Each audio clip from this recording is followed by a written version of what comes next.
right, well, good afternoon. My name is Captain Rick Rutledge.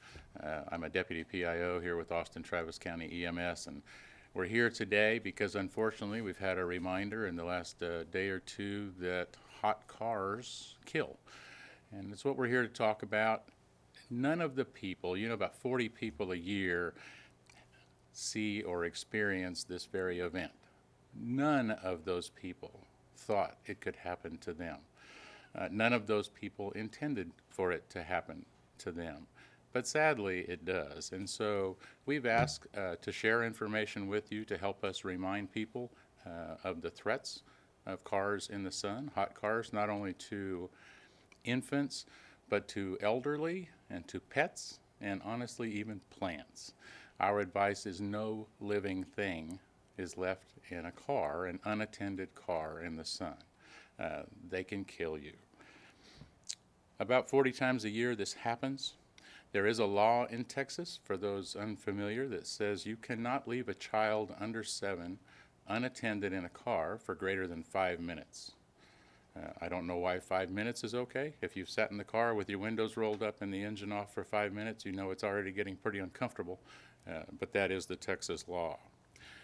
The acronym that we use as a reminder for things to do with hot cars or dealing with hot car safety is ACT, A-C-T. The A stands for just remembering to avoid the possibility at all.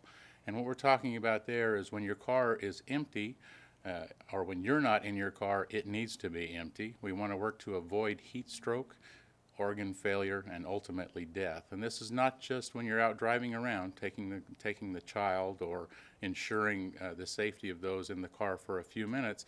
It's also when your car is unattended.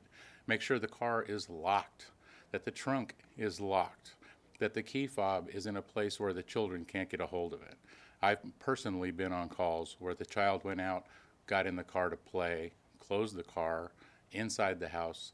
The parents thought that the child was in another room. Turned out they were in the car, and it was too late before anybody knew it.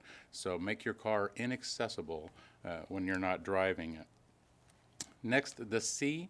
We want to create reminders, and that's to let people know, parents of young children in particular, or those with elderly or pets, when you have someone in the back seat or someone in the front seat that especially with kids in the back, and you want to remember they're back there and not let it slip. Let's face it, we all deal with 1,000 distractions a day.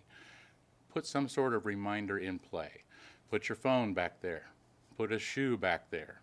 Put something across your door. Do something so that you know before you get out of that car, you're going to be reminded that there is a child in the back seat. It sounds silly, but 40 times a year, people learn the hard way. It's not. The next is to take action. May not necessarily be your car. If you see a car with a child unattended or a live animal in the car, a situation that you feel is becoming or is dangerous, take action. Start by calling 911. Okay, we'll get police there, we'll get fire there, and we'll get EMS there to take action as necessary. If you decide to get in that car, that you need to open the car, first, try the normal routes. Before you start swinging clubs or doing anything to break glass, try the doors.